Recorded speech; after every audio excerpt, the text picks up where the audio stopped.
ابو صالح نے حضرت ابو ہریرہ رضی اللہ عنہ سے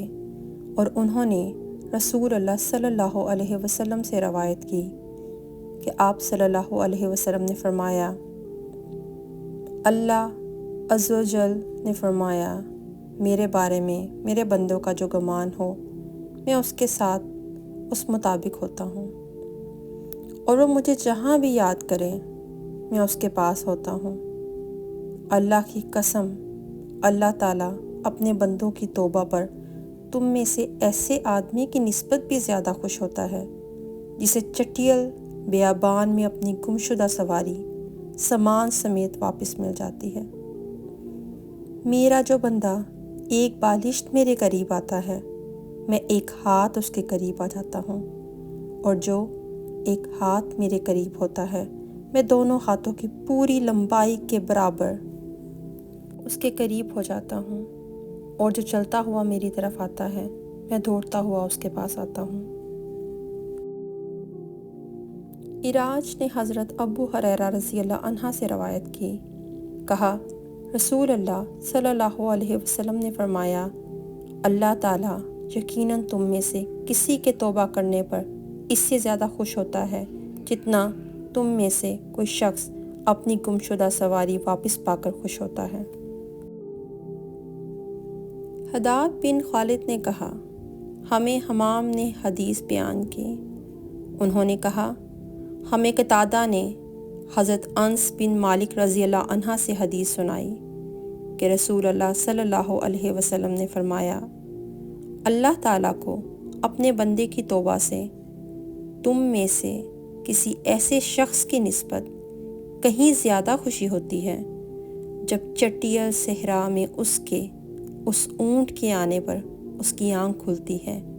جسے وہ صحرا میں گم کر چکا ہوتا ہے۔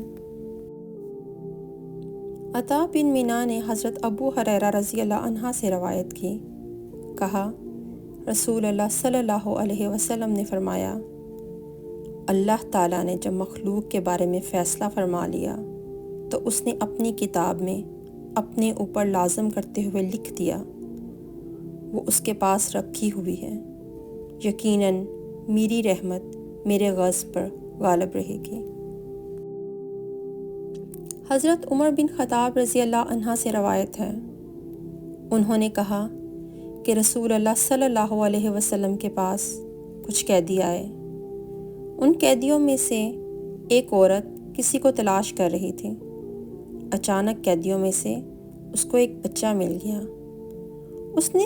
بچے کو اٹھا کر پیٹ سے چمٹا لیا اور اس کو دودھ پلانے لگی۔ تب رسول اللہ صلی اللہ علیہ وسلم نے ہم سے فرمایا، کیا تم سمجھتے ہو کہ یہ عورت اپنے بچے کو آگ میں ڈال دے گی؟ ہم نے کہا، اللہ کی قسم، اگر اس کے بس میں ہو کہ اسے نہ پھینکے تو ہرگز نہیں پھینکے گی۔ تو رسول اللہ صلی اللہ علیہ وسلم نے فرمایا، اللہ تعالیٰ اپنے بندوں پر اس سے بھی زیادہ رحم کرنے والا ہے جتنا اس عورت کو اپنے بچے کے ساتھ ہے۔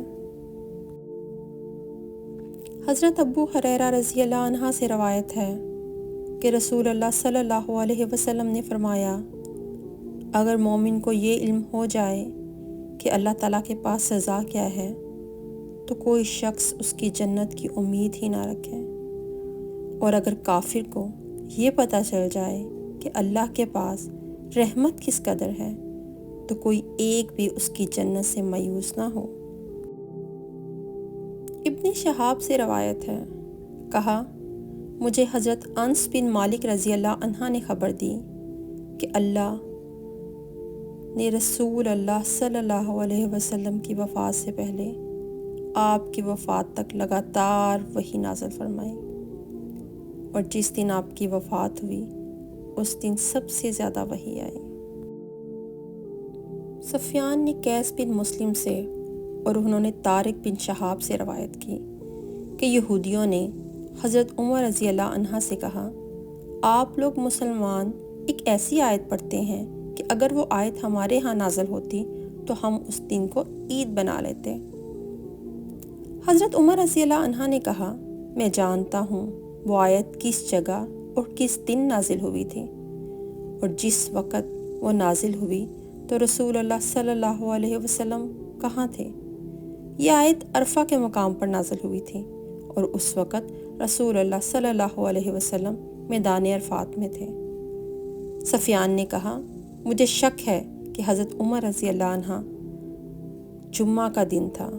یا نہیں، ان کی مراد اس آیت سے تھی، آج میں نے تمہارے لیے تمہارا دین مکمل کر دیا اور تم پر اپنی نعمت پوری کر دی۔